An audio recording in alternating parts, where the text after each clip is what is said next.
Hi, it's Sasa, and today I'm going to show you how to make real perfect bubble tea, the pearls, or the classic bubble tea, because you know the ones that you go to the bubble tea store and you pay like, I don't know, it's not $3-4 for the drink, and if you want the bubbles, which is the pearls, these little balls, you have to pay an extra $1 for like a couple spoonfuls, and like you just buy these packets. These are quite small packets. You can get the bigger size, but my Chinatown, they don't sell really big ones like in the old city I used to live to. I can buy like these really huge bags, and you just keep them in the freezer till you want to use them. Okay, first you want to put a large pot of water on. You want to bring it to boil here. I put like a little bit of water because I'm kind of lazy because it takes forever to boil, and then I use my kettle.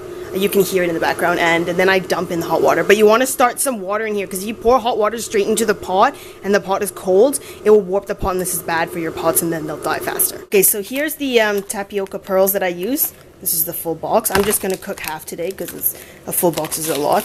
So anyways, it's Chinese, obviously. So they have the English translations. Of course, it's really like confusing and no one can understand. Let's read this. Stir a pack of tapioca from package into 2 liters of broiling water. Yeah, they spelled that wrong. Cook tapioca for 25 minutes in mid-fire, okay? Stay the cooked tapioca in pot for 20 minutes with cover, and then rinse tapioca with cold water, and it's ready to serve. Right, so I'm going to show you how to make it in less confusing English. And once the water is boiling, oh look, this shows up as purple on my camera. This is actually red. Anyways, you get the tapioca bubbles, and you just dump them in.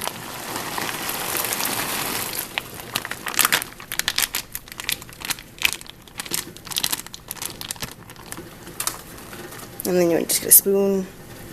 Just stir it just so they start to float. Now once you add the bubbles in, you want to turn it down to like, they call it mid-fire, but mid-heat, medium heat. And also you want to set your timer for 35 minutes.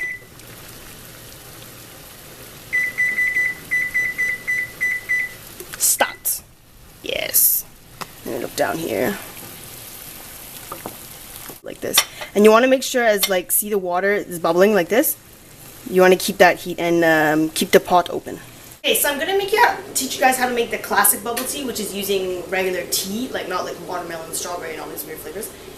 So what it is, it's just red rose or orange pekoe tea. You can use almost any tea that you want. What I do, because for my family we need like lots of tea, so I use a pot. I'm boiling up a little bit of water. I'm using the kettle again to cheat to boil water faster. So the water is boiling now. I'll just turn this up to heat. Careful. I'll add like 3 bags, depending on how strong you want it to be, how much water you have. And at this point, you just cover it, and you can see it better.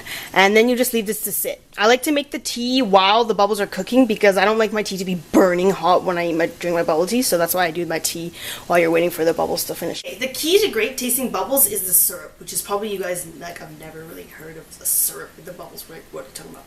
Okay, after we cook the bubbles, they're pretty much just like, they taste like almost nothing like water, okay? Because they're absorbing a lot of water. Afterwards we cook them, we soak it in a kind of a syrup, and this is what makes, and then the bubbles will absorb some of the sugar. It has a little bit of sweet taste. And this is the difference between like really good bubble tea and like not so great bubble tea. And this step is like really important to me. Okay.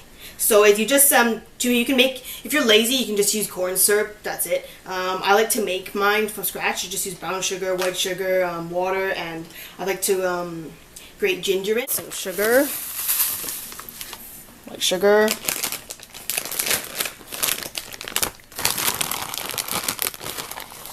brown sugar. And also, if you have extra of the syrup, you make like too much, you can always use it for your next batch. If you make it, you can just store it in the fridge. Nothing bad's going to happen. It's just sugar. Now we're going to grate the ginger in. Number 1, because it's just really awesome and tastes great. Number 2, well, there's no number 2. So you just grate. Grating like this will get all the little juices, because if you cut in big chunks, well, no flavor will come up. Ingredients are in the pot. You want to cook it. So you want to slowly bring this up to a light boil. Okay, after the syrup's been brought to a boil, it should have a smooth consistency. The beeper timer finished. You just want to check the bubbles and see how it's got like this kind of like slimy, kind of goopy, like weird kind of glue stuff. That's normal, okay? There's no need to freak out. You just want to spoon up some bubbles, and here, I'll bring this closer. And you want to check to make sure that they're all black within, okay? If you see some kind of light brown color, that means they need to cook longer, and you want to check a few other ones too. See, like these ones are not really fully cooked. It's hard to see. But there's a little bit brown on the inside, so you want to cook it a bit longer. Then you want to turn off the heat.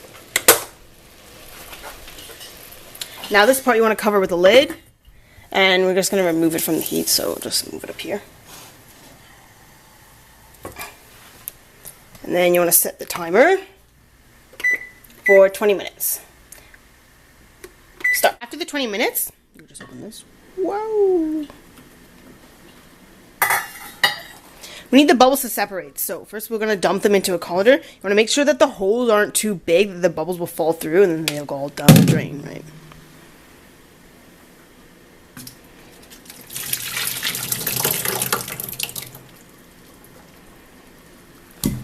Remember all that goopy stuff? See how like it's all goopy like this and they're all attached? So what we're going to do is get cold water. And now you just rinse them out until they're all separated. This is like a couple minutes. After all the bubbles are all separated, this is where the syrup part comes in. So just dump this inside.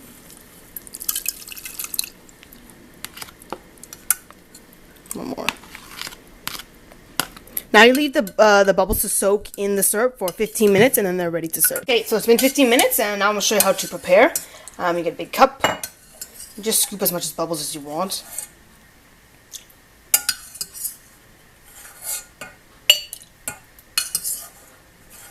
And you can add a little bit of the syrup, so then your drink will be a bit sweet.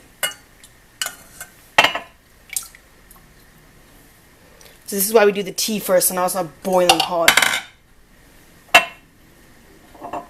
Add some tea. Of course, you can just eat the bubbles, like just scoop them up and then shove them in your mouth, which I like to do a lot too, and my family does too. Sometimes we just make a big batch of bubbles, and we barely use it to make bubble tea. We just actually eat the bubbles because they're just so awesome. Anyways, okay, so I have my drink here. We'll get our straw. You can buy these big straws in Chinatown, or you just keep the ones from when you get from bubble tea, right? In the stores, they put evaporated milk in it. My mom calls us cow milk because there's a cow on it. So if they ever change the packaging, we won't want to buy anymore. Anyways, but this is more fatty, so it's up to you. I'm just going to use skim milk instead. So add this in. Then we stir. Ooh, bubbles. Yes, and that's it. Yummy! The bubbles will last up to 12 hours, but even 12 hours is not like... So it's best to consume as soon as you finish making them after the 15 minutes, because if you let it soak for too long, the bubbles can be really hard. And even if they become really hard, that's like, it's not that big deal. You just reboil them, and then they'll become soft again, and then you can re-soak them again. And then that's it. But that normally never is a problem with my family, because we just like everyone just scarfs it down like crazy. And if you don't eat it really fast, then someone else will eat it, and then you won't get any. So it's a kind of a war. Yeah. Okay, so that's it for the bubble tea. You can just add milk and sugar and the bubbles up to your taste. It's completely up to you. And this is the classic bubble tea. Yes, mine has a lot of bubbles because I like bubbles. Yummy. So I hope you learned something and it was interesting and fun to watch. To my next video. Bye-bye!